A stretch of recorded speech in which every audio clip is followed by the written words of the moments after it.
Baru menikah 1 minggu, aku langsung ditalak suamiku dan diduakan dengan wanita yang lebih cantik.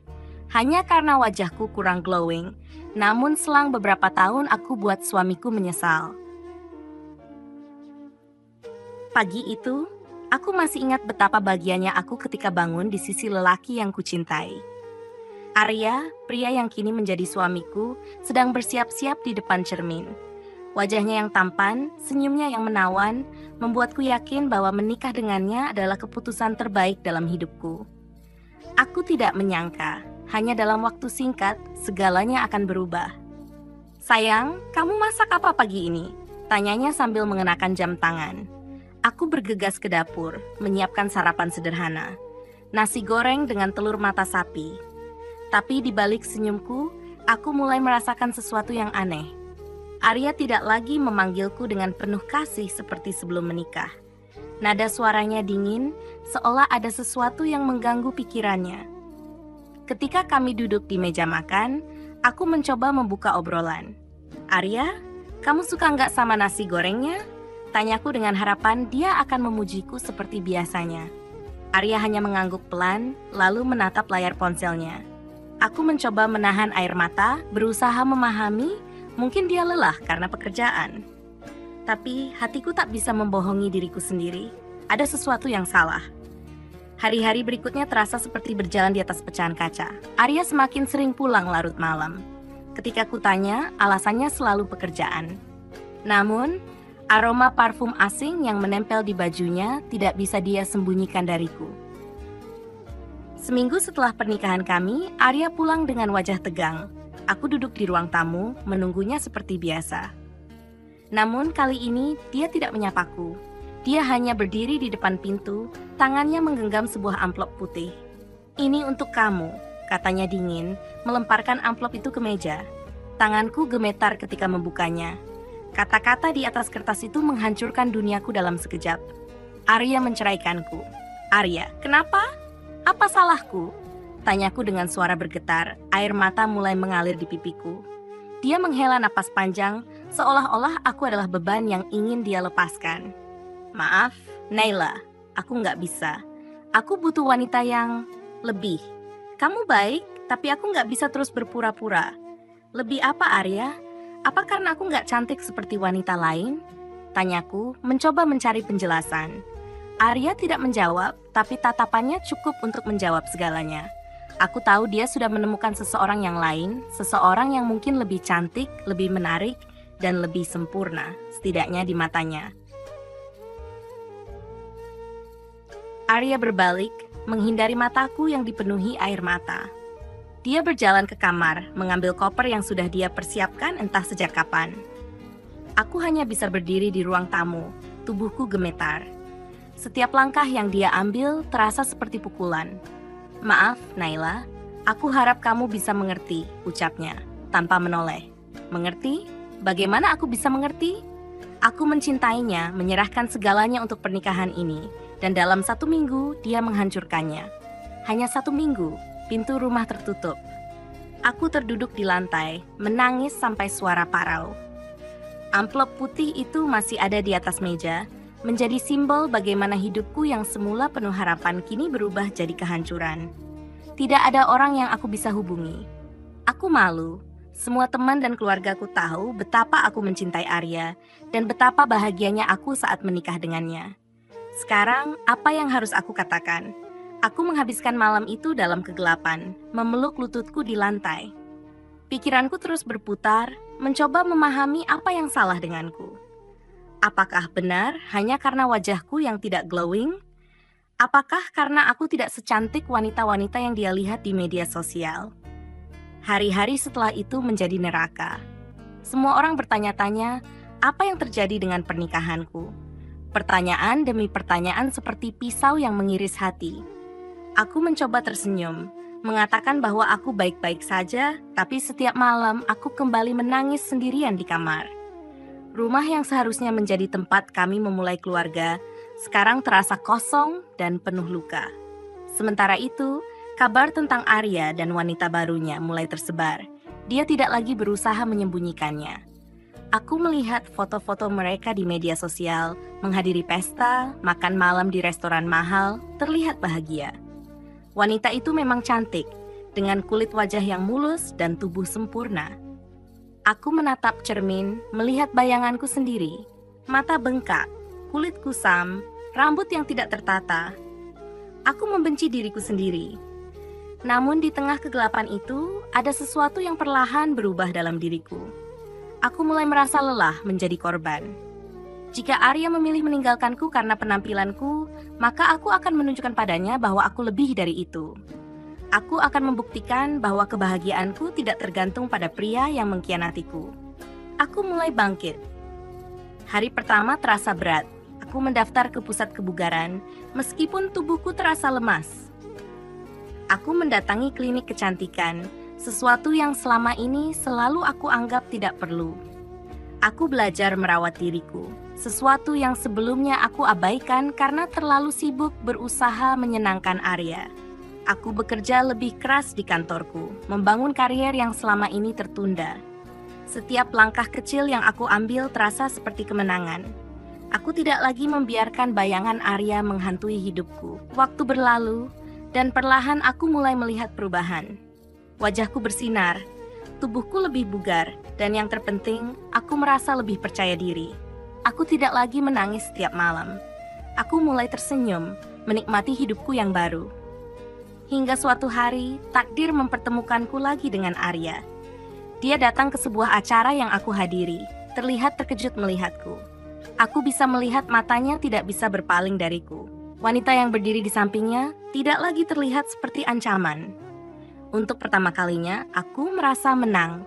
Arya berdiri terpaku di tengah keramaian, matanya terus mengikuti setiap langkahku. Aku berpura-pura tidak memperhatikan, meski dari sudut mata, aku tahu dia sedang menatapku. Ketika dia akhirnya mendekat, aku tetap bersikap tenang. Aku tidak akan membiarkan hatiku runtuh seperti dulu. Naila, panggilnya pelan. Suaranya terdengar ragu. Aku menoleh, memberikan senyuman kecil yang tidak bisa dia tafsirkan. Lama tidak bertemu Arya, jawabku ringan. Seolah-olah dia hanyalah orang biasa yang pernah ku kenal. Dia terdiam beberapa detik, seolah mencari kata-kata yang tepat. Kamu berubah, katanya akhirnya. Ada nada tak percaya dalam suaranya. Aku hanya mengangkat bahu, menahan diri untuk tidak menunjukkan emosi. Waktu mengajarkan banyak hal, jawabku singkat. Arya terlihat ingin mengatakan sesuatu, tapi sebelum dia sempat, seseorang memanggilku dari jauh. Itu rekan kerjaku, seorang pria dengan senyum ramah yang selama ini sering membantuku. Aku menghampirinya, meninggalkan Arya yang masih berdiri di tempatnya. Setelah pertemuan itu, Arya mulai muncul lagi dalam hidupku. Awalnya aku mengabaikan semua pesannya. Dia bertanya kabar, mencoba memulai percakapan, tapi aku tidak tertarik. Lalu, suatu hari dia menelepon. Suaranya terdengar gugup, seperti seseorang yang tahu tidak seharusnya meminta apa yang akan dia katakan. Naila, aku ingin kita bicara. Aku ingin meminta maaf untuk semuanya. Aku terdiam. Bagian dari diriku ingin memutus sambungan itu, tapi ada rasa penasaran yang tak bisa kuabaikan. Aku mengatur pertemuan di tempat yang netral, sebuah kafe kecil di sudut kota. Ketika Arya datang, dia terlihat lebih tua dari yang kuingat. Garis-garis lelah di wajahnya mencerminkan sesuatu yang lebih dalam. Aku tahu aku tidak pantas minta maaf, tapi aku harus melakukannya. Aku salah. Aku bodoh meninggalkanmu, katanya. Aku menatapnya, mencoba mencari ketulusan di matanya. Dia tampak menyesal, tapi aku sudah belajar untuk tidak mudah percaya. Kenapa sekarang, Arya? Kenapa tidak dulu ketika aku masih memohon untuk dimengerti? Tanyaku dengan nada datar. Dia terdiam, menundukkan kepalanya. Wanita itu, dia meninggalkanku.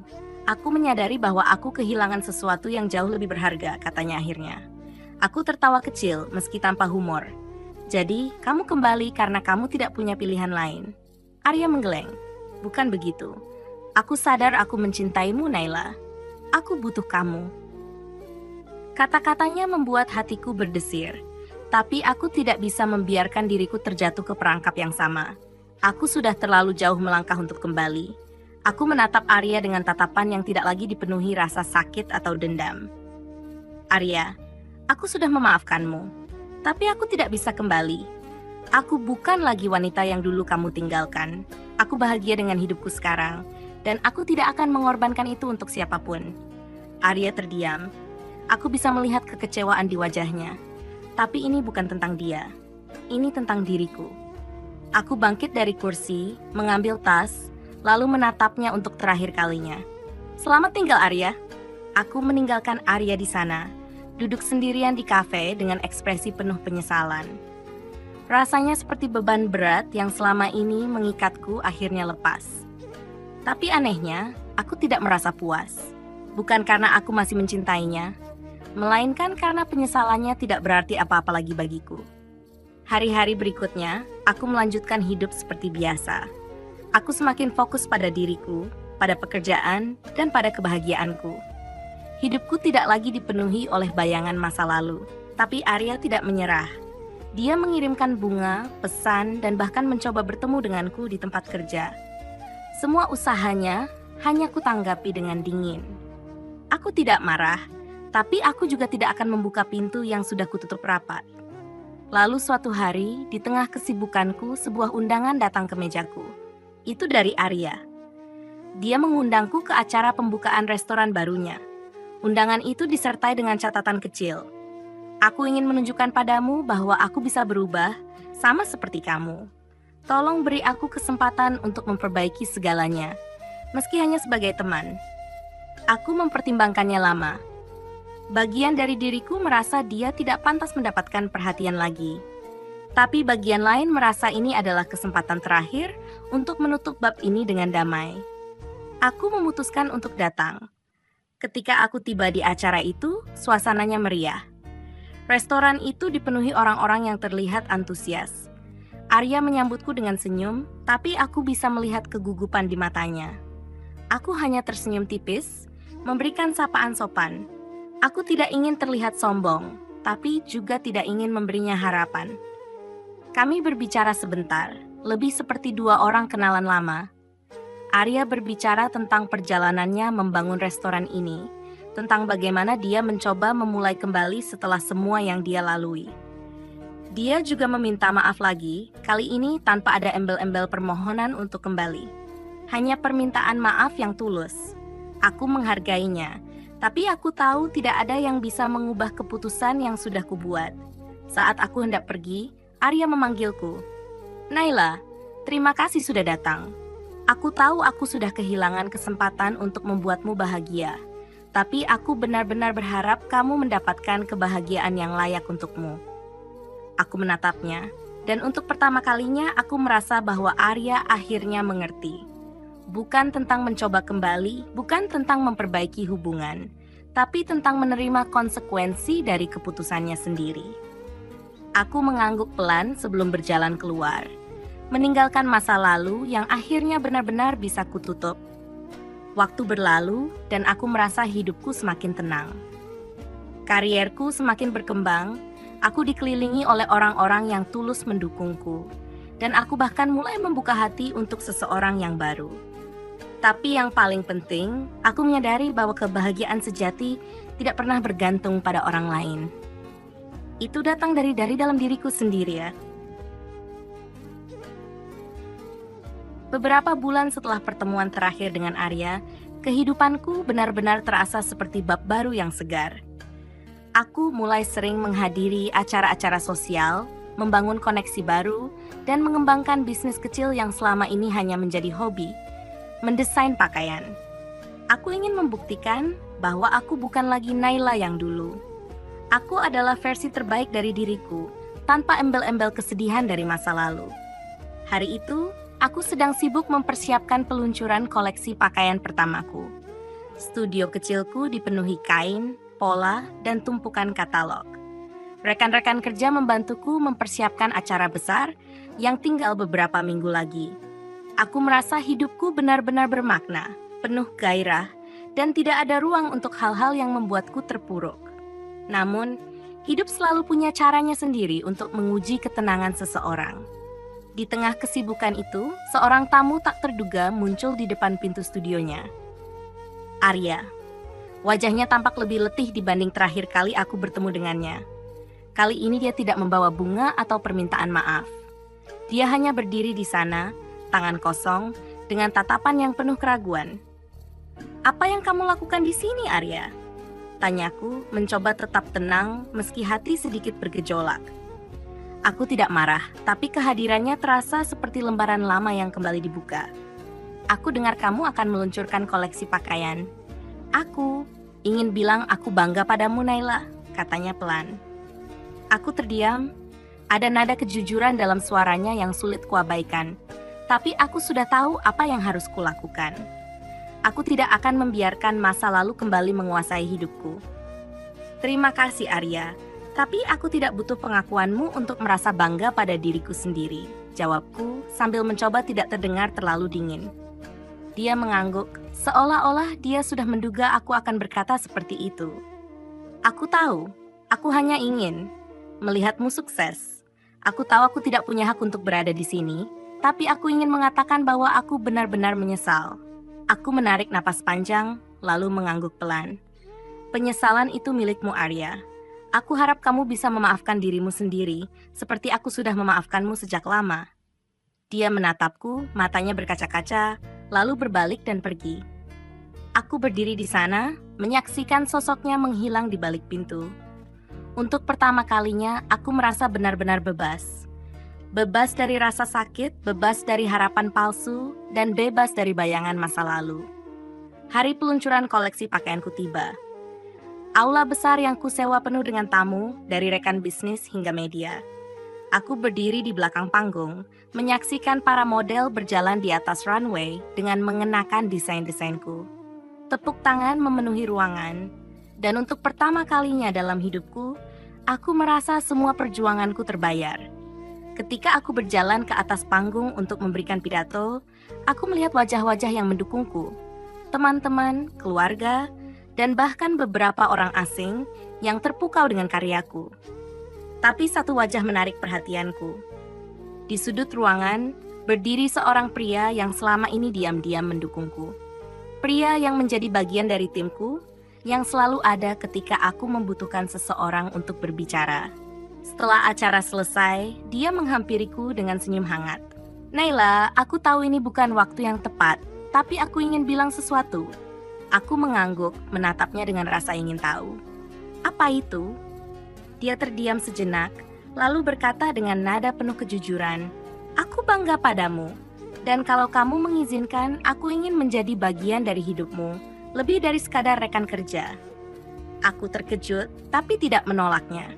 Aku tersenyum kecil, lalu berkata, "Kita lihat kemana ini akan membawa kita.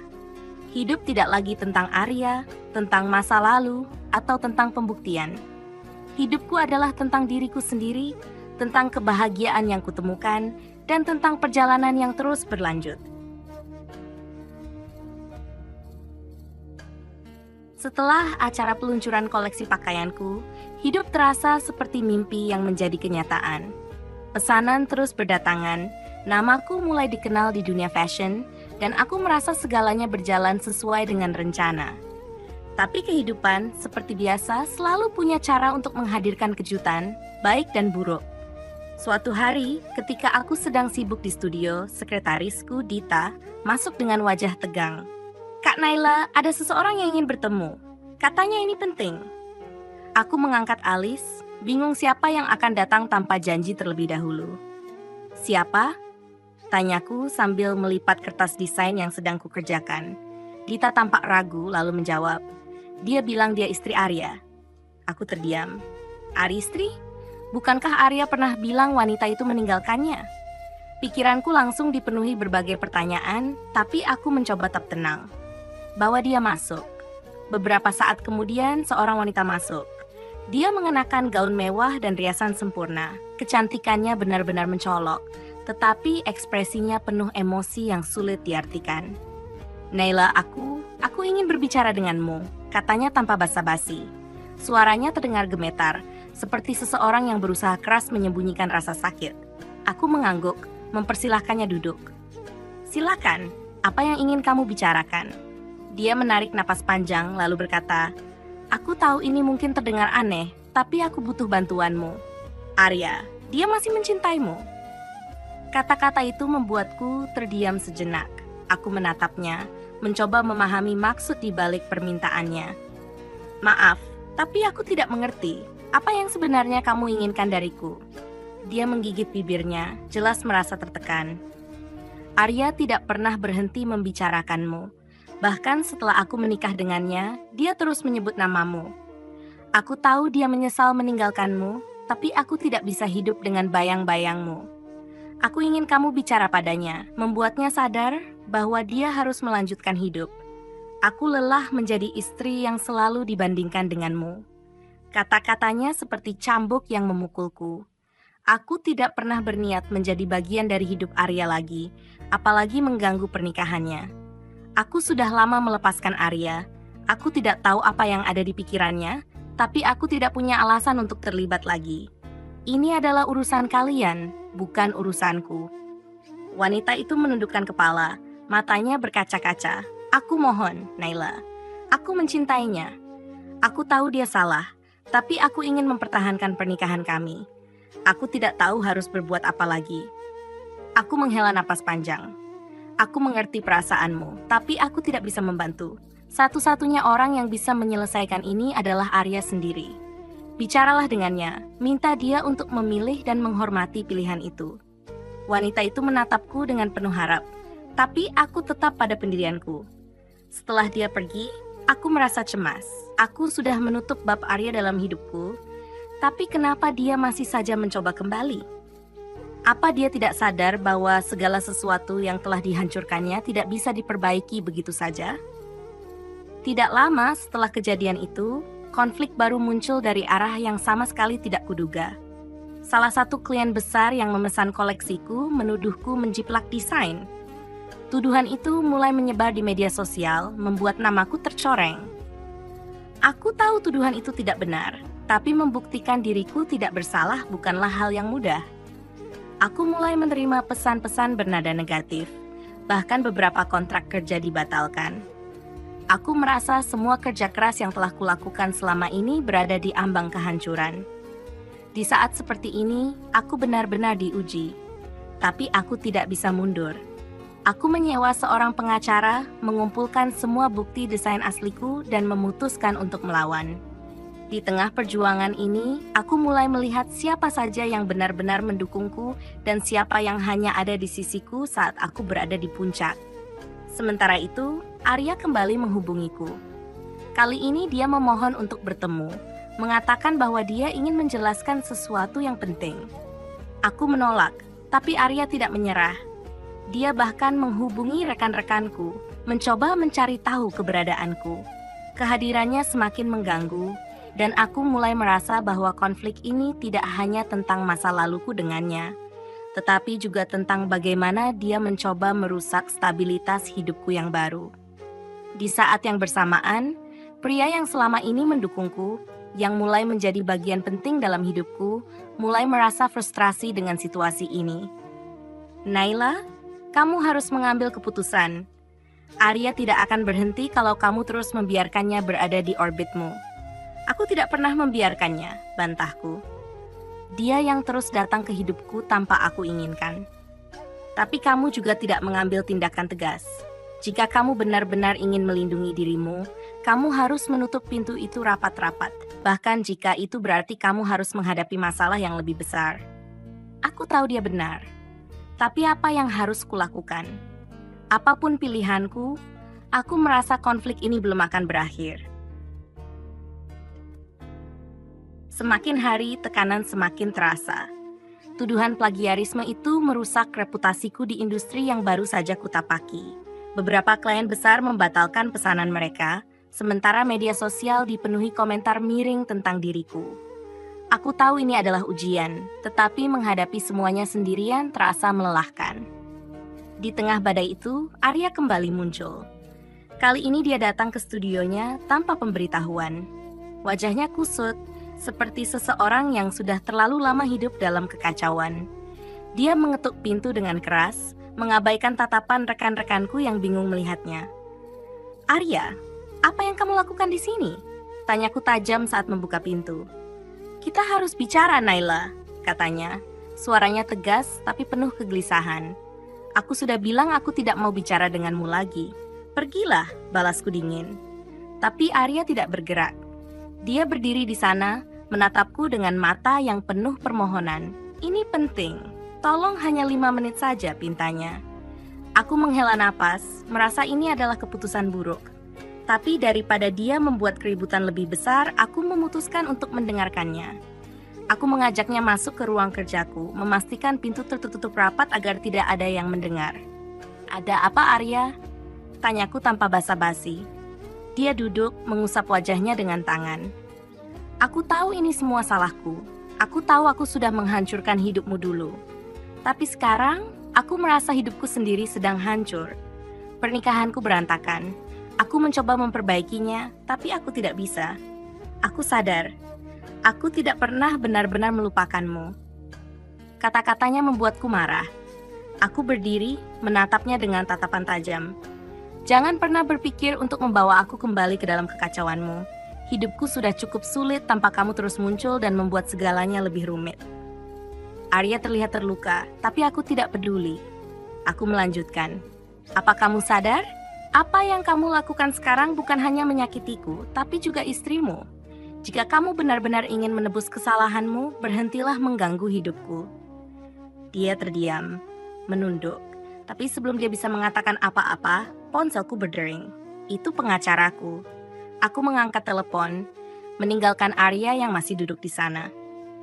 Naila, aku punya kabar baik. Suara pengacaraku terdengar lega. Kami menemukan bukti bahwa tuduhan plagiarisme itu palsu. Orang yang menuduhmu sebenarnya menggunakan desainmu sebagai inspirasinya tanpa izin, lalu mencoba membalikkan fakta. Aku merasa lega untuk pertama kalinya dalam beberapa minggu. Terima kasih. Apa langkah selanjutnya? Kami akan membawa ini ke pengadilan jika mereka tidak menarik tuduhannya dan meminta maaf secara terbuka. Aku akan mengirimkan detailnya segera, katanya sebelum menutup telepon. Aku kembali ke ruang kerja, di mana Arya masih duduk. Aku tidak punya waktu untuk ini, Arya. Pergilah. Dia berdiri tampak ragu. Naila, aku hanya ingin kamu tahu bahwa aku menyesal. Dan aku benar-benar berharap kamu menemukan kebahagiaan, meskipun itu bukan bersamaku. Tanpa menunggu jawabanku, Arya pergi. Aku menghela napas panjang, merasa beban di pundakku sedikit berkurang. Tapi aku tahu ini belum selesai. Beberapa hari kemudian, tuduhan plagiarisme resmi dicabut. Orang yang menuduhku akhirnya meminta maaf di depan publik setelah diancam dengan bukti hukum. Media sosial yang sebelumnya dipenuhi komentar negatif mulai berbalik mendukungku. Aku mendapatkan kembali kepercayaan diriku dan mulai memulihkan reputasiku di industri. Namun badai berikutnya datang dari arah yang tidak kuduga. Wanita yang mengaku sebagai istri Arya datang lagi. Kali ini dia membawa kabar mengejutkan. Arya mengajukan cerai, katanya dengan mata merah dan suara serak. Dia bilang dia ingin memperbaiki hidupnya. Tapi aku tahu itu karena dia ingin mengejar kamu. Aku terkejut. Apa maksudmu? Aku tidak pernah memintanya untuk melakukan itu. Aku tahu, katanya pelan. Tapi dia tidak akan berhenti. Dia terobsesi denganmu dan aku tidak tahu harus berbuat apa. Aku merasa marah sekaligus kasihan. Arya tidak hanya mengacaukan hidupnya sendiri, tapi juga hidup orang lain. Aku tahu aku harus mengambil langkah tegas untuk menghentikan ini semua. Aku akan berbicara dengannya. Tapi bukan untuk membicarakan perasaan atau masa lalu. Aku akan memastikan dia tahu bahwa hidupku tidak ada lagi hubungannya dengan dia. Kataku tegas. Aku tidak tahu apa yang akan terjadi setelah ini. Tapi satu hal yang pasti, aku tidak akan membiarkan masa laluku menghancurkan masa depanku lagi. Aku harus menyelesaikan semua ini, sekali dan untuk selamanya. Pertemuan dengan Arya akhirnya tidak bisa dihindari. Aku memilih restoran kecil yang sepi untuk bicara dengannya, tempat di mana tidak ada mata yang memperhatikan dan telinga yang mendengar.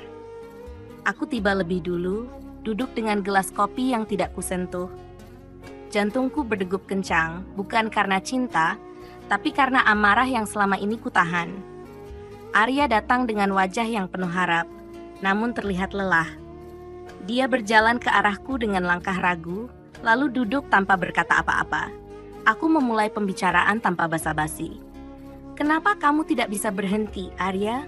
Kamu menghancurkan hidupmu sendiri, istrimu, dan sekarang mencoba merusak milikku lagi?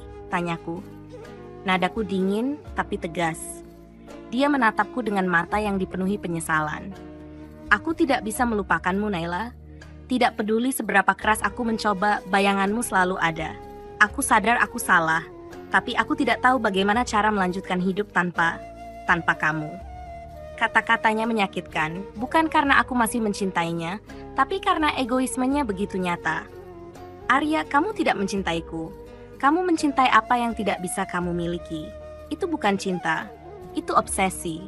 Dia mencoba memotong, tapi aku tidak memberinya kesempatan. Kamu tahu kenapa aku bisa melanjutkan hidup?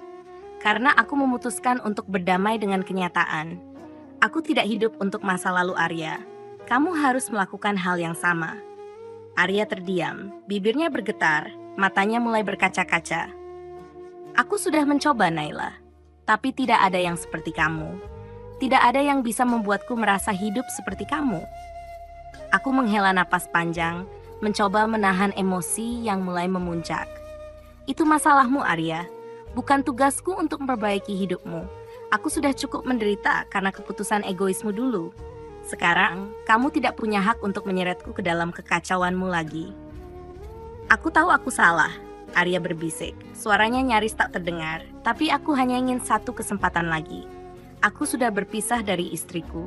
Aku akan melakukan apa saja untuk membuktikan bahwa aku pantas untukmu. Kata-katanya memicu kemarahan yang selama ini kutahan. Aku berdiri, menatapnya tajam. Berhenti, Arya. Berhenti mengejarku. Kamu pikir dengan meninggalkan istrimu, aku akan menerimamu kembali? Itu tidak akan pernah terjadi. Hidupku sudah bahagia tanpa kamu, dan aku tidak akan membiarkan kamu merusaknya lagi. Dia terkejut dengan nada suaraku yang tegas. Untuk pertama kalinya, aku melihat dia benar-benar menyadari kesalahannya. Tapi aku tidak peduli lagi. Ini bukan tentang dia. Ini tentang aku yang akhirnya membebaskan diriku dari bayang-bayang masa lalu. Aku mengambil tas dan berbalik pergi, meninggalkannya sendirian di sana. Aku tidak menoleh, meskipun aku mendengar suaranya memanggil namaku. Hatiku tidak lagi tergoyahkan. Aku tahu ini adalah akhir dari bab yang seharusnya sudah kututup sejak lama. Malam itu aku menangis. Bukan karena sedih, tapi karena lega. Semua rasa sakit, dendam, dan penyesalan yang pernah kupendam akhirnya keluar. Aku merasa bebas untuk pertama kalinya. Aku tidak lagi terbebani oleh harapan yang tak pernah terwujud atau bayangan masa lalu yang menghantuiku. Hari-hari berikutnya, aku fokus pada diriku sendiri. Koleksi pakaian baruku mendapatkan banyak perhatian, dan aku mulai mendapatkan kembali kepercayaan diri di industri fashion. Tetapi yang paling penting, aku merasa damai. Namun, kehidupan kembali mengujiku. Beberapa bulan kemudian, aku menerima kabar bahwa Arya mengalami kecelakaan. Mobilnya menabrak pembatas jalan di malam yang hujan. Aku ragu untuk datang menjenguknya, tapi rasa kemanusiaanku tidak bisa membiarkannya begitu saja. Ketika aku tiba di rumah sakit, Arya terbaring di ranjang dengan beberapa perban di tubuhnya. Matanya terbuka perlahan saat melihatku masuk. Naila? Aku berdiri di sampingnya, menatapnya tanpa emosi. Aku datang bukan untukmu, Arya. Aku datang karena aku ingin memastikan kamu baik-baik saja, agar kamu bisa melanjutkan hidupmu. Tapi ini adalah terakhir kalinya aku ada di sini. Dia menatapku dengan mata yang penuh penyesalan. Aku mengerti. Aku hanya ingin bilang, terima kasih. Aku mengangguk, lalu pergi tanpa menoleh. Di luar ruangan, aku merasa lega. Ini adalah langkah terakhirku untuk benar-benar melupakan segalanya. Aku tahu Arya bukan lagi bagian dari hidupku, dan aku siap untuk melangkah maju tanpa beban. Hidup tidak pernah mudah, tapi aku tahu aku lebih kuat dari sebelumnya. Dan meskipun masa lalu mencoba menghantuiku, aku tidak akan membiarkan apapun menghentikan langkahku. Aku adalah Naila yang baru, dan aku tidak lagi takut pada apapun.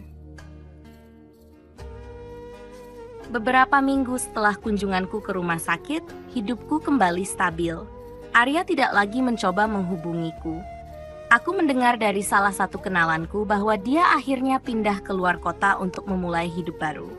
Meski rasa lega itu hadir, ada bagian kecil di hatiku yang berharap dia benar-benar menemukan kedamaian. Bukan untukku, tapi untuk dirinya sendiri. Namun, kehidupan tidak pernah berhenti memberikan kejutan. Satu sore, ketika aku sedang mempersiapkan koleksi baru untuk pameran internasional pertamaku, aku menerima telepon dari nomor tak dikenal. Awalnya aku ragu untuk mengangkatnya, tetapi sesuatu membuatku akhirnya menjawab. "Selamat sore, ini Naila," sapaku formal. Suara seorang wanita terdengar di seberang. Nada bicaranya tegas, tetapi ada emosi yang tersembunyi. "Naila, ini Alina, istri Arya." Aku terdiam sesaat. "Ada apa, Alina?" "Aku tahu kamu mungkin tidak ingin mendengar kabar ini, tapi Arya, dia meninggal semalam," katanya dengan suara bergetar. Aku merasa waktu seolah berhenti. Meskipun aku tidak lagi memiliki perasaan untuk Arya, berita ini tetap mengejutkan. "Apa yang terjadi?" tanyaku pelan. "Dia mengalami komplikasi setelah kecelakaan itu. Aku pikir dia sudah pulih, tapi ternyata ada masalah yang tidak kami sadari. Aku hanya ingin memberitahumu karena dia sering menyebutmu di hari-hari terakhirnya," jawab Alina dengan suara yang semakin pelan. Aku tidak tahu harus berkata apa. Aku hanya duduk diam, membiarkan kata-katanya tenggelam di pikiranku. Setelah beberapa detik hening, aku menjawab, "Terima kasih sudah memberitahuku, Alina. Aku ikut berduka untuk kehilanganmu." Alina menghela napas panjang sebelum menutup telepon. Setelah panggilan itu, aku duduk diam di studio, membiarkan emosi yang bercampur aduk menguasai pikiranku. Ada rasa lega bahwa semua konflik akhirnya selesai, tetapi juga ada rasa bersalah yang samar. Apakah aku terlalu keras padanya? Apakah aku tidak memberinya kesempatan untuk memperbaiki diri? Namun, aku tahu tidak ada gunanya memikirkan hal itu. Arya telah pergi, dan yang tersisa hanyalah kenangan. Aku memilih untuk mengingatnya bukan sebagai seseorang yang menghancurkan hidupku, tetapi sebagai pelajaran berharga yang membentuk diriku menjadi lebih kuat. Beberapa bulan kemudian, pameran internasional pertamaku menjadi sukses besar.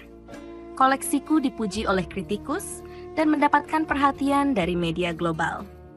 Aku diundang ke berbagai acara, menerima penghargaan, dan bahkan ditawari kerjasama dengan merek-merek ternama. Di tengah euforia itu, aku bertemu dengan seseorang yang tidak pernah kuduga akan menjadi bagian penting dalam hidupku. Dia adalah seorang investor yang awalnya ingin mendanai proyekku. Namanya Adrian. Penampilannya sederhana, tetapi sikapnya yang rendah hati dan pengertiannya terhadap duniaku membuatku merasa nyaman.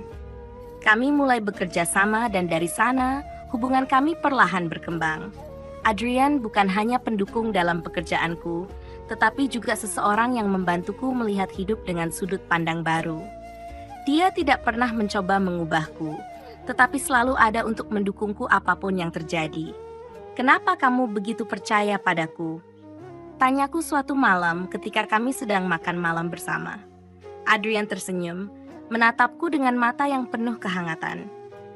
"Karena aku melihat seseorang yang tahu apa artinya bertahan. Kamu adalah inspirasi, Naila. Kamu tidak hanya membangun hidupmu kembali, tapi kamu melakukannya dengan cara yang membuat orang lain ingin mengikutimu." Kata-katanya menyentuh hatiku. Untuk pertama kalinya dalam waktu yang sangat lama, aku merasa benar-benar dicintai. Bukan karena masa laluku, bukan karena apa yang kulakukan, tetapi karena siapa aku. Hidupku yang dulu penuh luka, kini telah berubah menjadi sesuatu yang indah. Aku tidak pernah berpikir bahwa aku akan sampai di titik ini, tetapi aku bersyukur atas setiap langkah yang telah membawaku ke sini. Meskipun masa lalu akan selalu menjadi bagian dariku, aku tahu sekarang bahwa masa depan adalah tempat di mana aku bisa benar-benar hidup. Dan aku siap untuk menjalani setiap momennya dengan sepenuh hati. Hubunganku dengan Adrian berkembang pesat, namun hidup selalu memiliki cara untuk menguji kita. Di tengah kebahagiaan yang mulai kurasakan, muncul seorang pria misterius yang mengaku sebagai mantan rekan bisnis Arya. Namanya Evan, seorang pria yang karismatik tetapi menyimpan aura kelam di balik senyumnya. Suatu hari, Evan tiba-tiba muncul di kantorku tanpa pemberitahuan. Dia memperkenalkan dirinya dengan sopan, tetapi nada bicaranya terasa penuh teka-teki. "Nona Naila," katanya sambil duduk tanpa dipersilakan, "saya datang untuk membicarakan sesuatu yang mungkin tidak Anda duga." Aku mengerutkan kening. "Apa maksud Anda?" Evan menyandarkan tubuhnya ke kursi, menatapku dengan tajam. "Arya meninggalkan utang besar kepada saya sebelum dia meninggal. Dan saya tahu sebelum semuanya berakhir, dia mencoba mendekati Anda. Saya hanya ingin memastikan apakah Anda memiliki hubungan bisnis atau finansial dengannya." Pertanyaan itu membuatku terkejut. Tidak, Arya tidak pernah meminta bantuan finansial dariku. Dan jika dia memiliki utang, itu sepenuhnya urusannya, bukan milikku. Evan tersenyum tipis, tetapi senyumnya lebih menyerupai ancaman. "Tentu saja, tetapi utangnya sangat besar, Nona Naila. Dan dia meninggalkan sedikit petunjuk yang mengarah pada Anda. Saya hanya berharap tidak ada hal-hal yang akan menyulitkan Anda di masa depan." Aku tahu itu adalah ancaman terselubung, tetapi aku tidak menunjukkan ketakutanku. Saya tidak ada hubungannya dengan urusan Arya. Kalau Anda punya bukti, silakan bawa ke pengadilan. Tapi jika Anda hanya ingin menggangguku, saya sarankan Anda berhenti. Evan berdiri, menepuk jasnya dengan santai. "Baiklah, saya hanya ingin memastikan posisi Anda. Tapi jangan salah paham, saya akan kembali jika saya menemukan sesuatu." Dengan senyuman dingin, dia pergi. Pertemuan itu meninggalkan rasa tidak nyaman. Aku tidak pernah tahu Arya memiliki masalah keuangan sebesar itu, apalagi hingga melibatkan orang seperti Evan. Namun, aku bertekad untuk tidak membiarkan masa lalu menghancurkan apa yang telah kubangun. Aku berbicara dengan pengacaraku dan memastikan semua dokumen terkait usahaku bersih dari keterlibatan Arya. Di sisi lain, hubungan dengan Adrian tetap hangat, tetapi dia mulai merasa ada sesuatu yang menggangguku. Suatu malam, saat kami makan malam bersama, dia bertanya dengan hati-hati, "Naila, belakangan ini kamu terlihat gelisah. Apa ada sesuatu yang terjadi?" tanyanya. Aku ragu sejenak sebelum akhirnya menceritakan semuanya tentang Evan dan ancamannya. Adrian mendengarkan dengan serius, lalu menggenggam tanganku. "Kamu tidak perlu menghadapi ini sendirian. Jika Evan mencoba mengganggumu lagi, aku akan memastikan dia berhenti." Keberanian Adrian memberiku rasa aman yang selama ini kurindukan.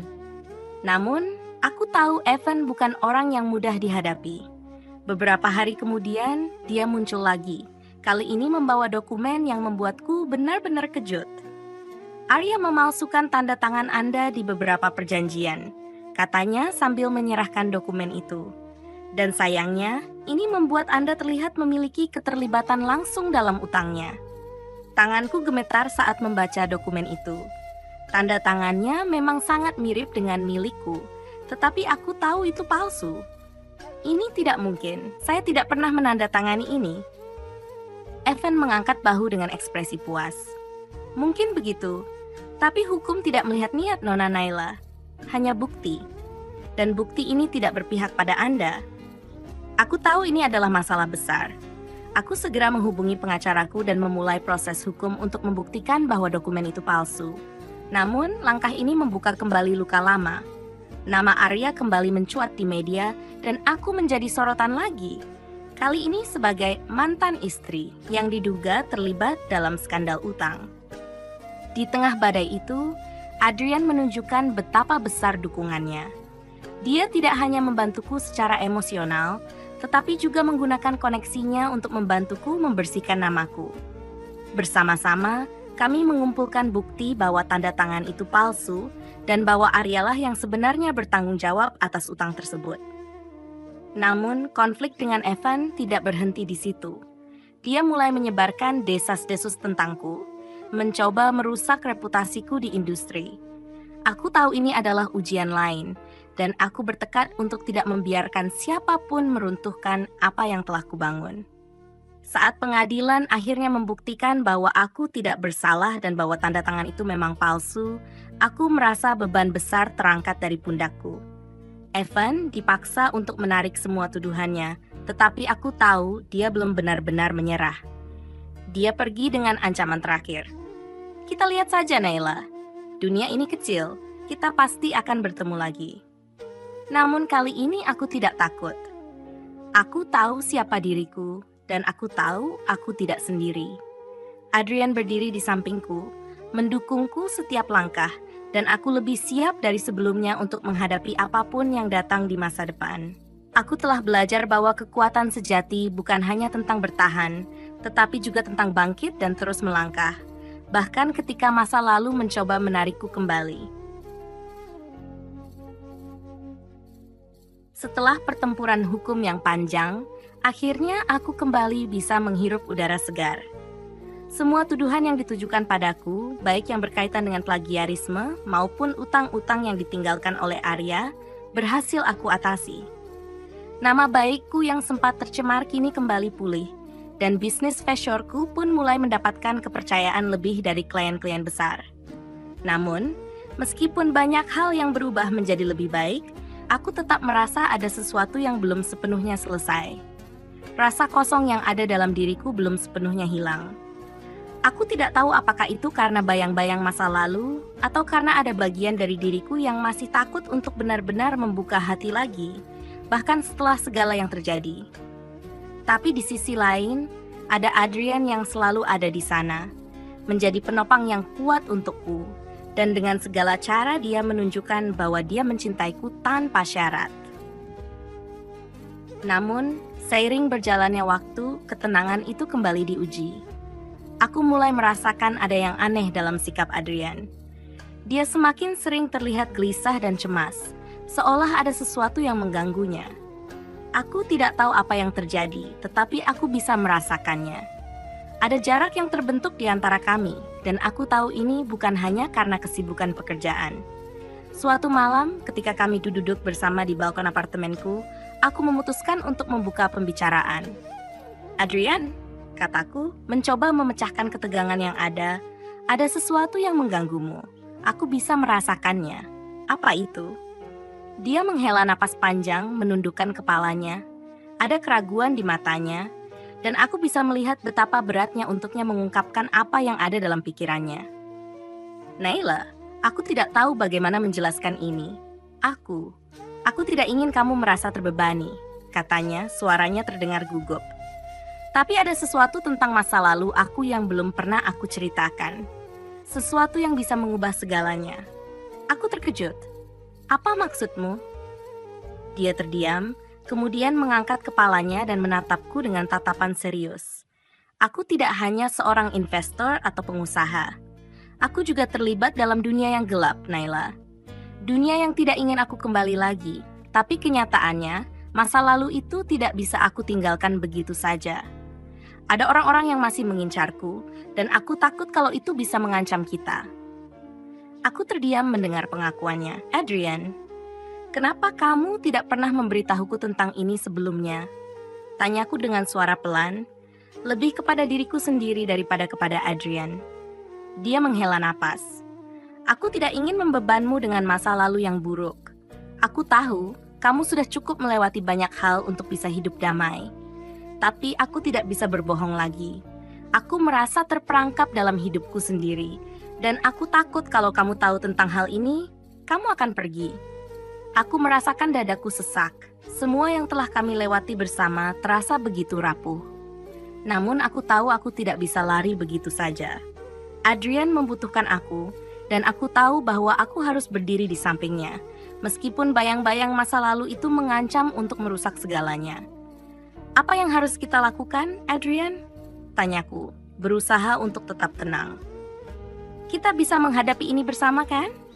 Adrian menatapku dengan tatapan penuh kelegaan, seolah aku baru saja memberikan secercah harapan yang selama ini dia cari.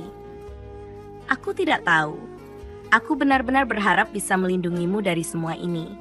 Tapi aku juga tidak bisa membiarkan ini mengendalikan hidupku, hidup kita. Aku akan pergi dari sini, keluar dari bisnis ini, jika itu yang harus dilakukan untuk menjaga kamu tetap aman. Aku menggenggam tangannya erat-erat. Kita akan mencari cara untuk menghadapinya bersama. Aku tidak akan membiarkan apapun merusak hidup kita lagi, Adrian. Kamu tidak sendiri. Aku di sini, dan kita akan hadapi ini bersama. Adrian menatapku dengan mata yang penuh rasa terima kasih, namun ada kekhawatiran yang tak bisa disembunyikan. Aku tahu ini bukan akhir dari masalah kami, tapi setidaknya kami bisa mulai mencari jalan keluar bersama-sama. Hari-hari setelah percakapan itu, kami semakin terlibat dalam usaha untuk menyelesaikan masalah yang ada. Aku mengajak Adrian untuk bertemu dengan pengacaraku, dan bersama-sama kami mulai menyusun rencana untuk memotong hubungan Adrian dengan dunia gelap yang telah mengikatnya selama bertahun-tahun. Namun, masalah semakin rumit. Orang-orang yang pernah terlibat dalam dunia itu tidak mudah melepaskan cengkeramannya. Bahkan, aku mulai merasa bahwa aku dan Adrian sedang berada dalam permainan yang jauh lebih besar dan lebih berbahaya daripada yang kami bayangkan. Suatu malam, ketika kami pulang dari sebuah pertemuan penting dengan pengacara, mobil kami diserang. Aku dan Adrian terjebak di dalam mobil yang dikepung oleh beberapa pria yang mengenakan masker. Suasana malam itu begitu mencekam. Suara derap langkah mereka mendekat, dan jantungku berdegup kencang. Aku tahu kami sedang berada dalam bahaya besar. Adrian berusaha menenangkan aku, tapi aku bisa melihat ketakutan di matanya. Aku merasa ketakutan, tetapi di saat yang sama ada perasaan yang lebih kuat. Perasaan bahwa aku harus melindungi Adrian, apapun yang terjadi. Salah satu pria itu mendekatkan wajahnya ke jendela mobil dan mengetuk kaca dengan keras. Adrian, kamu pikir kamu bisa lari dari kami? Ini sudah terlalu jauh. Kamu akan membayar, baik kamu suka atau tidak, katanya dengan suara yang seram. Adrian tidak menjawab, tetapi matanya menunjukkan rasa pasrah. Aku tidak bisa membiarkan ini terjadi. Aku tidak bisa membiarkan kami terperangkap seperti ini. Aku menarik napas dalam-dalam dan berkata dengan suara tegas, Adrian, kita harus keluar dari sini. Kita harus berjuang. Kita tidak bisa menyerah. Adrian menatapku dengan mata penuh kekaguman. Kamu benar, Naila. Kita tidak akan mundur. Kita akan bertahan. Dan malam itu, kami melakukan hal yang tidak pernah kami duga. Kami berjuang untuk hidup kami, berlari dari ancaman yang datang dari segala arah, dengan keberanian yang tumbuh dari rasa cinta dan kebersamaan. Kami tidak tahu apa yang akan terjadi selanjutnya. Tetapi satu hal yang pasti, kami tidak akan pernah menyerah.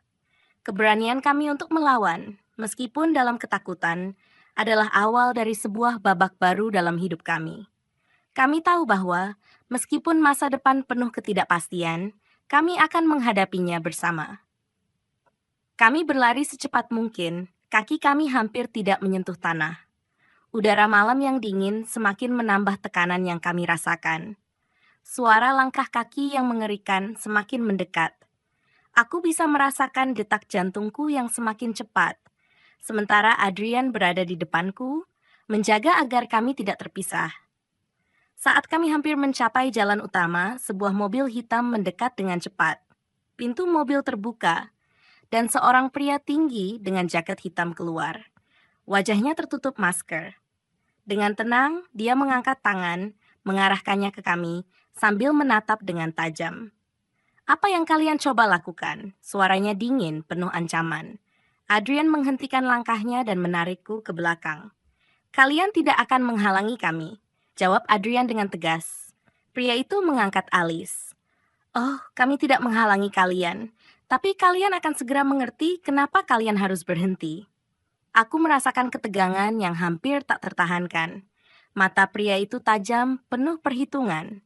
Di belakangnya, beberapa orang lain juga keluar dari mobil, bergerak mendekat dengan gerakan yang penuh keyakinan. Kami terjebak.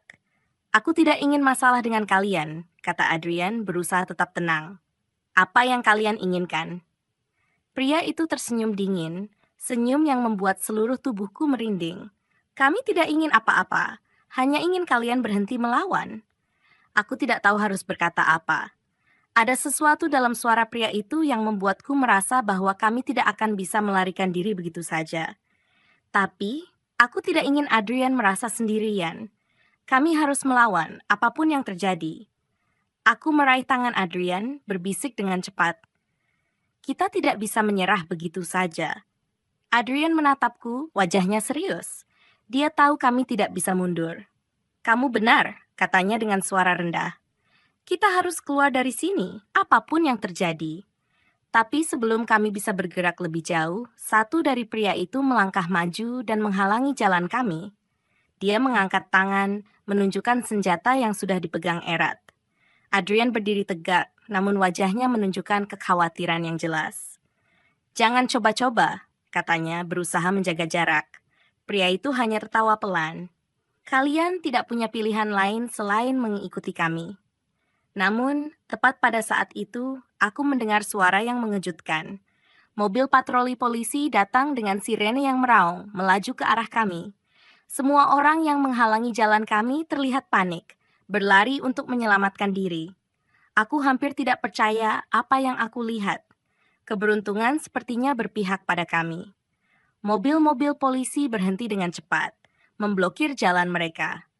Sejumlah petugas bersenjata turun dengan gerakan cepat mengarahkan senjata ke arah mereka yang mencoba melarikan diri. Kami berdiri kaku melihat ketegangan yang terjadi di sekitar kami. Petugas polisi berlari mendekat dan pria yang tadi menghalangi jalan kami mengangkat tangan, menyerah tanpa perlawanan. Polisi segera mengamankan situasi, menanyakan beberapa hal kepada kami. Aku dan Adrian menjelaskan kejadian yang baru saja terjadi, dan setelah beberapa waktu kami dibebaskan. Namun, meskipun polisi berhasil menangkap beberapa dari mereka, kami tahu bahwa ancaman ini belum selesai. Orang yang mengirim mereka masih ada di luar sana. Setelah beberapa saat, salah seorang petugas yang lebih senior mendekat kepada kami, dan dengan suara serius dia berkata, "Kalian berdua beruntung. Kelompok ini terlibat dalam sindikat besar yang selama ini beroperasi di bawah radar. Mereka terlibat dalam banyak aktivitas ilegal yang berhubungan dengan bisnis yang kalian jalani." Aku dan Adrian saling bertukar pandang. Ini bukan hanya masalah pribadi lagi. Kami terjebak dalam jaringan yang jauh lebih besar daripada yang kami bayangkan. Adrian menarik napas panjang, kemudian menatapku. Aku tidak akan membiarkan mereka menghancurkan hidup kita, Naila. Kita akan hadapi ini. Aku menggenggam tangannya erat. Kita akan selesaikan ini bersama, Adrian. Kita tidak akan mundur. Meski tahu tantangan yang ada di depan kami tidak mudah, aku merasa lebih kuat. Kami telah menghadapi begitu banyak rintangan, dan tidak ada yang akan menghentikan kami sekarang. Tetapi di balik keberanian itu, aku tahu ada ancaman yang akan terus membayangi kami. Tapi apapun yang terjadi, kami akan terus berjuang. Tidak ada lagi yang bisa menghentikan kami. Ketegangan yang kami rasakan setelah insiden itu tidak kunjung hilang. Meskipun polisi telah menangkap beberapa orang yang terlibat, aku dan Adrian tahu bahwa mereka hanya bagian dari jaringan yang jauh lebih besar. Seiring berjalannya waktu, rasa takut semakin membayangi kami. Namun kami berdua bertekad untuk melawan. Kami memutuskan untuk mencari tahu lebih banyak tentang sindikat yang mengincar kami. Setiap langkah kami terasa penuh perhitungan. Seolah-olah musuh kami selalu berada satu langkah di depan. Tidak ada yang bisa kami percayai, bahkan orang-orang terdekat sekalipun. Semua orang di sekitar kami terlihat penuh rahasia, dan kami tahu kami harus berhati-hati dalam setiap keputusan yang kami ambil. Suatu malam, ketika aku dan Adrian sedang menyusun rencana untuk bertemu dengan seseorang yang mungkin memiliki informasi tentang kelompok itu, ponselku berdering. Nomor yang muncul di layar tidak dikenal, tetapi aku merasa ada yang aneh. Aku menjawabnya dengan hati-hati. Naila, aku tahu apa yang sedang kamu coba lakukan. Suara itu terdengar begitu familiar. Evan, aku terdiam. Tubuhku merinding mendengar suaranya. Evan, apa yang kamu inginkan? Tunggu saja malam ini, jawabnya dengan nada tenang yang mengerikan. Aku ingin kalian datang ke tempat tertentu. Tidak ada yang akan terluka jika kalian melakukan apa yang aku katakan. Kalau tidak, konsekuensinya akan lebih buruk. Panggilan itu diputuskan dengan cepat, meninggalkan aku dan Adrian dalam keheningan yang mencekam. Kami tahu ini bukan ancaman kosong. Evan bukan orang yang mudah diajak main-main. Mereka tidak akan berhenti, Naila, kata Adrian dengan wajah penuh kekhawatiran. Kita tidak punya pilihan selain ikut dengan mereka. Aku mengangguk, meskipun hati ini terasa berat. Kami tahu bahwa jalan yang harus kami pilih penuh dengan bahaya. Namun, kami sudah terperangkap dalam permainan ini dan satu-satunya cara untuk keluar adalah menghadapinya secara langsung. Malam itu, kami berangkat menuju tempat yang diberikan Evan melalui pesan singkat. Ketika kami tiba di lokasi yang dijanjikan, sebuah gudang tua yang tampak kosong, suasana semakin terasa mencekam.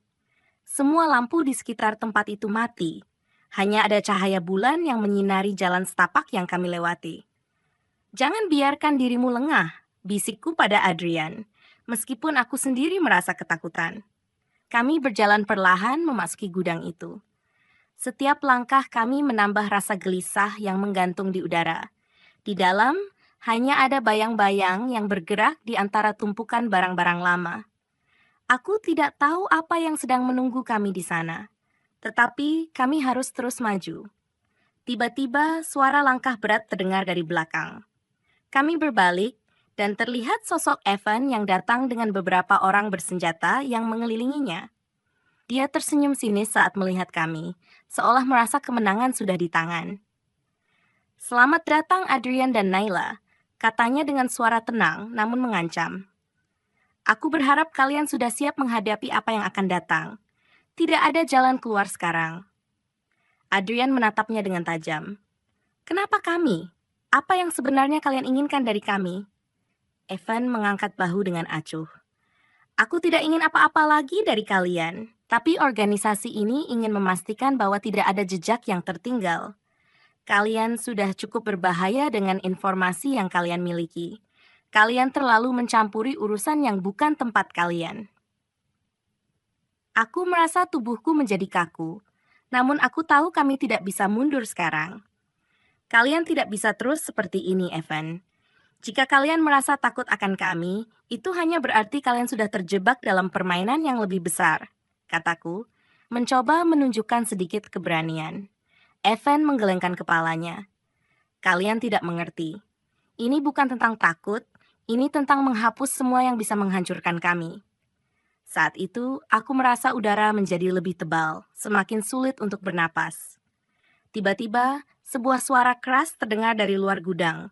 Suara sirene polisi kembali mendekat, lebih dekat daripada sebelumnya. Evan terlihat terkejut, tidak menyangka kedatangan mereka begitu cepat. "Tunggu, apa kalian memanggil polisi?" tanya Evan dengan wajah marah. "Kalian benar-benar memilih melawan kami?" Sebelum aku sempat menjawab, aku mendengar suara tembakan dari luar. Pintu gudang dibuka paksa, dan sejumlah polisi bersenjata masuk dengan cepat, mengepung kami. Namun di tengah keributan itu, aku melihat sesuatu yang lebih mengejutkan. Evan tersenyum dengan licik, dan seketika salah satu orang di dekatnya menekan tombol remote yang tersembunyi di saku jaketnya. Tiba-tiba, suara ledakan besar mengguncang seluruh gudang. Kekuatan ledakan itu sangat kuat, membuat lantai bergetar hebat. Semua orang yang ada di dalam gudang terlempar, dan aku merasakan panas yang luar biasa dari api yang muncul. Aku dan Adrian bergegas mencari tempat berlindung, berusaha menghindari puing-puing yang berterbangan. Dalam kebingungan itu, aku melihat Evan dan beberapa orang lainnya melarikan diri melalui pintu belakang. Polisi berusaha mengejar, tetapi ledakan itu terlalu besar, dan suasana menjadi kacau. Aku merasa tubuhku lemas, hampir tidak bisa berdiri. Tiba-tiba, Adrian meraih tanganku dengan kuat, menarikku menjauh dari api yang terus membakar. "Naila, kita harus keluar dari sini. Ini bukan akhir." Aku hanya bisa mengangguk, meskipun rasanya semua ini terasa sangat sulit untuk dipahami. Kami lari keluar dari gudang, menembus kegelapan malam yang semakin pekat. Suara sirene terus terdengar, namun aku tahu kami belum aman. Evan dan kelompoknya masih ada di luar sana. Namun, di tengah kegelisahan itu, aku merasakan hal yang lebih penting. Kami berdua masih hidup. Kami masih memiliki kesempatan untuk mengakhiri semua ini. Untuk melawan dan keluar dari dunia yang begitu gelap ini. Tetapi kami harus bertindak cepat. Waktu semakin sempit dan ancaman belum selesai. Kami terus berlari, melintasi jalan yang gelap dan sempit, berusaha menjauh dari ledakan yang masih terdengar menggema di kejauhan. Polisi sudah berada di sekitar lokasi, namun kami tahu itu tidak cukup. Evan dan kelompoknya sangat licik, dan mereka pasti sudah merencanakan sesuatu yang lebih besar. Adrian menggenggam tanganku lebih erat, seperti ingin memastikan bahwa aku masih ada di sisinya. Aku bisa merasakan getaran ketegangan dalam tubuhnya. Kita tidak bisa bertahan selamanya seperti ini, Naila, katanya dengan suara yang dipenuhi keputusasaan. Mereka akan terus mengejar kita. Aku menatapnya dengan mata penuh tekad. Kita harus mencari cara untuk melawan mereka, Adrian. Kalau kita terus berlari, kita tidak akan pernah bebas. Kita harus mengungkap siapa mereka, bagaimana mereka bisa mengatur semuanya ini. Adrian berhenti sejenak, melihat ke arahku. Wajahnya tampak lebih lelah daripada sebelumnya, namun ada secercah harapan di matanya. Apa yang kamu pikirkan? Aku menarik napas panjang, mencoba merangkai rencana dalam pikiranku. Kita harus mencari bukti yang bisa menjatuhkan mereka. Ada seseorang yang tahu lebih banyak tentang kelompok ini. Aku yakin kita bisa mencari informasi dari orang itu. Kami berdua tahu betul bahwa itu bukan hal yang mudah, tetapi tidak ada pilihan lain. Kami harus bergerak cepat sebelum mereka menemukan kami lebih dulu. Dengan langkah hati-hati, kami menuju ke tempat yang sudah kami sepakati untuk bertemu dengan informan kami. Seorang pengusaha kecil yang ternyata punya hubungan dengan jaringan Evan. Kami tidak tahu seberapa besar perannya, tetapi dia satu-satunya orang yang mungkin bisa memberi kami petunjuk lebih lanjut. Setelah berjalan beberapa blok, kami sampai di sebuah kafe kecil yang terletak di ujung jalan. Kafe itu tampak sepi, dengan hanya beberapa pengunjung yang duduk di meja. Kami duduk di pojok, jauh dari pandangan. Beberapa menit kemudian, seorang pria parubaya dengan jaket kulit datang dan duduk di meja kami. Wajahnya serius, namun matanya menyiratkan kecemasan. Kalian datang lebih cepat dari yang aku perkirakan, katanya menatap Adrian dan aku bergantian. Tapi kalian benar-benar nekat. Apa yang kamu tahu tentang kelompok ini? Tanya Adrian tanpa basa-basi. Kami butuh informasi. Setiap detail yang kamu punya. Pria itu mengangguk pelan. Aku tahu kalian terjebak dalam sesuatu yang jauh lebih besar dari yang kalian pikirkan. Evan adalah bagian dari sindikat besar yang mengontrol banyak sektor di kota ini, termasuk bisnis-bisnis legal dan ilegal. Mereka punya koneksi yang sangat kuat, bahkan di pemerintahan dan kepolisian. Aku menatapnya dengan penuh perhatian. Jadi, kenapa kamu mau membantu kami? Apa yang kamu inginkan? Pria itu menatap kosong keluar jendela, seolah berpikir sejenak. Aku tidak ingin terlibat lebih jauh, tapi mereka sudah mengancamku. Aku tidak punya pilihan selain memberi kalian sedikit informasi. Jika kalian terus mengganggu mereka, kalian akan membayar mahal. Lalu apa yang harus kami lakukan? Tanyaku, suara hampir berbisik. Pergilah ke alamat ini. Pria itu mengeluarkan secarik kertas dari sakunya dan meletakkannya di meja. Tempat itu adalah salah satu gudang mereka yang tidak terdaftar. Kalau kalian ingin tahu siapa yang sebenarnya mengendalikan mereka, itu tempat yang tepat. Tapi ingat, sekali kalian masuk, tidak ada yang bisa menjamin kalian akan keluar hidup-hidup. Adrian mengambil kertas itu dan menyimpannya dengan cepat. Terima kasih. Kami akan melakukan apa yang harus dilakukan. Pria itu menatap kami sekali lagi, seolah memberi peringatan terakhir. Ingat, sekali kalian masuk ke dunia mereka, tidak ada jalan mundur. Kami berdiri dan keluar dari kafe itu, bergegas menuju mobil. Setiap langkah kami terasa lebih berat dari sebelumnya, tapi kami tahu ini adalah satu-satunya kesempatan yang kami miliki. Kami tidak bisa lagi lari. Saat kami tiba di lokasi yang diberi petunjuk oleh pria itu, aku merasa ketegangan memuncak. Gudang itu tampak sepi, seperti tempat yang sudah lama ditinggalkan. Tidak ada tanda-tanda kehidupan, hanya suara angin yang berhembus di antara tumpukan barang-barang yang tak terpakai. Kami melangkah dengan hati-hati, semakin dekat ke dalam gelap-gelapan yang menyelimuti tempat itu. Di dalam, tidak ada suara apapun, hanya keheningan yang semakin mencekam. Tapi tiba-tiba, ada suara langkah kaki yang terdengar dari dalam gudang. Aku dan Adrian saling berpandangan, siap untuk bertindak. Kami sudah sampai terlalu jauh untuk mundur. Tiba-tiba, dari balik tumpukan kotak, muncul sosok yang kami kenali. Itu adalah Evan, dengan tatapan yang penuh dengan kebencian. Di belakangnya, ada dua pria bersenjata yang siap menghadapi kami. "Kenapa kalian datang ke sini?" tanya Evan. Suaranya tenang, namun penuh ancaman. "Kami tidak akan mundur begitu saja," jawab Adrian dengan suara tegas. "Kamu bisa mengancam kami, tapi kamu tidak akan pernah bisa mengendalikan kami." Evan tertawa pelan, seolah mempermainkan kami. "Kalian terlalu naif, kalian sudah masuk ke dalam permainan yang tidak bisa kalian menangkan. Ini bukan tentang kalian atau aku, ini tentang kekuasaan." Sebelum aku bisa menjawab, salah satu pria di belakang Evan mengangkat senjata, dan aku merasa waktu berhenti sejenak. Namun, sebelum semuanya semakin buruk, suara keras terdengar dari luar. Polisi datang lagi, dengan jumlah yang jauh lebih banyak. Namun kali ini yang keluar dari mobil polisi bukan hanya petugas biasa. Di antara mereka, aku melihat wajah yang sangat aku kenal. Wajah seorang perwira yang selama ini kami percayai, ternyata adalah bagian dari sindikat yang lebih besar ini. Adrian menatapku dengan mata yang penuh kecemasan. "Kita benar-benar terjebak, Naila." Aku menggenggam tangannya lebih erat. "Tidak, ini belum berakhir." Dan saat itulah, semua ketegangan itu meledak menjadi pertempuran yang lebih besar dari yang pernah kami bayangkan. Sebuah pertarungan untuk bertahan hidup, di mana pengkhianatan kemanusiaan yang tersisa menjadi taruhan utama. Kami terus berlari, melintasi jalan yang gelap dan sempit, berusaha menjauh dari ledakan yang masih terdengar menggema di kejauhan. Polisi sudah berada di sekitar lokasi, namun kami tahu itu tidak cukup.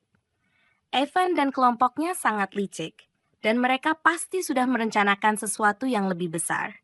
Adrian menggenggam tanganku lebih erat, seperti ingin memastikan bahwa aku masih ada di sisinya. Aku bisa merasakan getaran ketegangan dalam tubuhnya. "Kita tidak bisa bertahan selamanya seperti ini, Naila," katanya dengan suara yang dipenuhi keputusasaan. "Mereka akan terus mengejar kita." Aku menatapnya dengan mata penuh tekad. "Kita harus mencari cara untuk melawan mereka, Adrian. Kalau kita terus berlari, kita tidak akan pernah bebas. Kita harus mengungkap siapa mereka, bagaimana mereka bisa mengatur semuanya ini." Adrian berhenti sejenak, melihat ke arahku. Wajahnya tampak lebih lelah daripada sebelumnya, namun ada secercah harapan di matanya. "Apa yang kamu pikirkan?"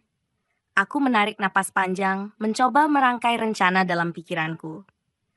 "Kita harus mencari bukti yang bisa menjatuhkan mereka. Ada seseorang yang tahu lebih banyak tentang kelompok ini.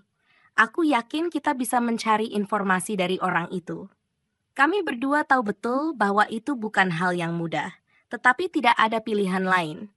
Kami harus bergerak cepat sebelum mereka menemukan kami lebih dulu. Dengan langkah hati-hati, kami menuju ke tempat yang sudah kami sepakati untuk bertemu dengan informan kami. Seorang pengusaha kecil yang ternyata punya hubungan dengan jaringan Evan. Kami tidak tahu seberapa besar perannya, tetapi dia satu-satunya orang yang mungkin bisa memberi kami petunjuk lebih lanjut. Setelah berjalan beberapa blok, kami sampai di sebuah kafe kecil yang terletak di ujung jalan. Kafe itu tampak sepi dengan hanya beberapa pengunjung yang duduk di meja. Kami duduk di pojok, jauh dari pandangan. Beberapa menit kemudian, seorang pria parubaya dengan jaket kulit datang dan duduk di meja kami. Wajahnya serius, namun matanya menyiratkan kecemasan. "Kalian datang lebih cepat dari yang aku perkirakan," katanya, menatap Adrian dan aku bergantian. "Tapi kalian benar-benar nekat." "Apa yang kamu tahu tentang kelompok ini?" tanya Adrian tanpa basa-basi.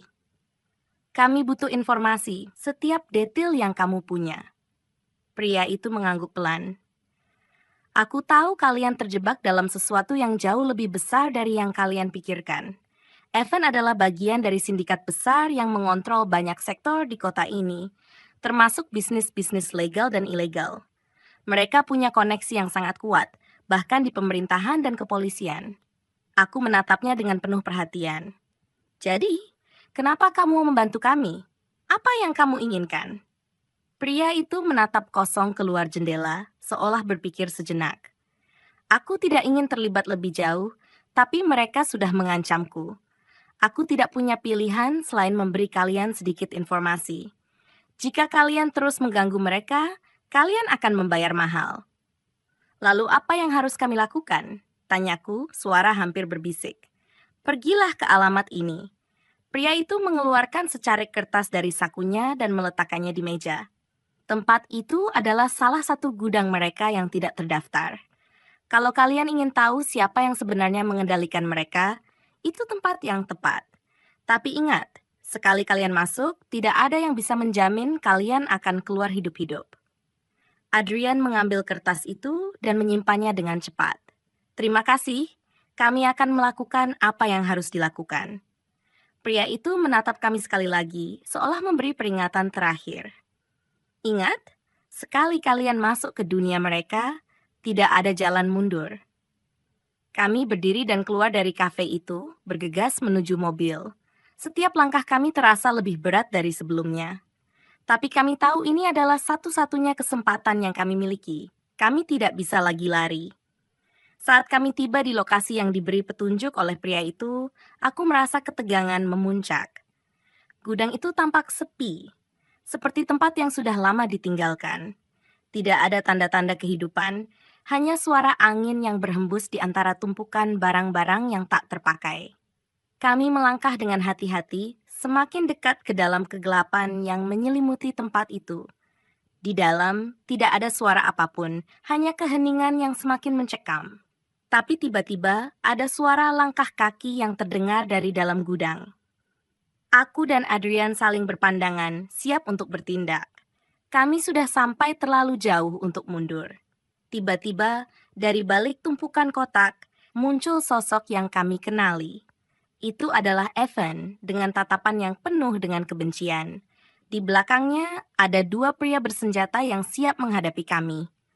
"Kenapa kalian datang ke sini?" tanya Evan, suaranya tenang namun penuh ancaman. "Kami tidak akan mundur begitu saja," jawab Adrian dengan suara tegas. "Kamu bisa mengancam kami, tapi kamu tidak akan pernah bisa mengendalikan kami." Evan tertawa pelan, seolah mempermainkan kami. "Kalian terlalu naif. Kalian sudah masuk ke dalam permainan yang tidak bisa kalian menangkan. Ini bukan tentang kalian atau aku. Ini tentang kekuasaan." Sebelum aku bisa menjawab, salah satu pria di belakang Evan mengangkat senjata, dan aku merasa waktu berhenti sejenak. Namun, sebelum semuanya semakin buruk, suara keras terdengar dari luar. Polisi datang lagi dengan jumlah yang jauh lebih banyak. Namun kali ini, yang keluar dari mobil polisi bukan hanya petugas biasa. Di antara mereka, aku melihat wajah yang sangat aku kenal. Wajah seorang perwira yang selama ini kami percayai, ternyata adalah bagian dari sindikat yang lebih besar ini. Adrian menatapku dengan mata yang penuh kecemasan. "Kita benar-benar terjebak, Naila." Aku menggenggam tangannya lebih erat. "Tidak, ini belum berakhir." Dan saat itulah, semua ketegangan itu meledak menjadi pertempuran yang lebih besar dari yang pernah kami bayangkan. Sebuah pertarungan untuk bertahan hidup, di mana pengkhianatan dan kebenaran yang tersisa menjadi taruhan utama. Saat pertempuran mulai mereda, dan semua yang terjadi perlahan mengarah pada akhir yang tak terduga, aku dan Adrian duduk dalam keheningan. Keringat dingin membasahi tubuh kami, tetapi yang kami rasakan lebih banyak adalah kelelahan dan keputusasaan. Meskipun kami berhasil bertahan, namun harga yang harus dibayar sangat mahal. "Ini sudah terlalu banyak, Naila," Adrian berkata dengan suara serak. "Aku tidak tahu lagi bagaimana kita bisa keluar dari semua ini." Aku menatapnya dengan lembut, menggenggam tangannya lebih erat. "Kita sudah melalui banyak hal, Adrian. Tidak ada yang bisa kita ubah sekarang.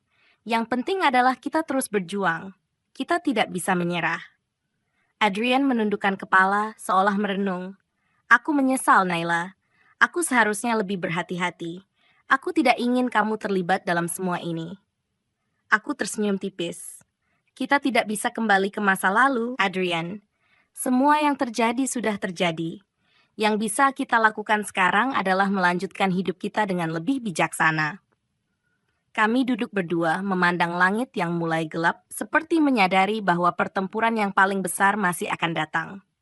Tetapi kami tahu, dalam hati kami, bahwa kami tidak akan menghadapi itu sendirian. Kami akan terus bersama saling mendukung meskipun dunia ini penuh dengan ketidakpastian.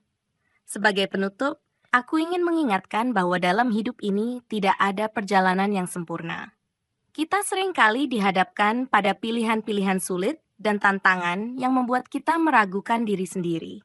Tetapi, seperti yang kami alami, kekuatan untuk bangkit datang dari dalam diri kita sendiri. Jangan pernah biarkan kegagalan mengalahkanmu. Hadapilah setiap rintangan dengan keberanian, dan percayalah bahwa setiap langkah kecil yang kita ambil, setiap keputusan yang kita buat, membawa kita lebih dekat ke arah yang benar. Terima kasih telah mengikuti perjalanan ini. Semoga kisah ini mengingatkan kita bahwa di balik setiap tantangan, ada kesempatan untuk tumbuh dan menjadi lebih baik.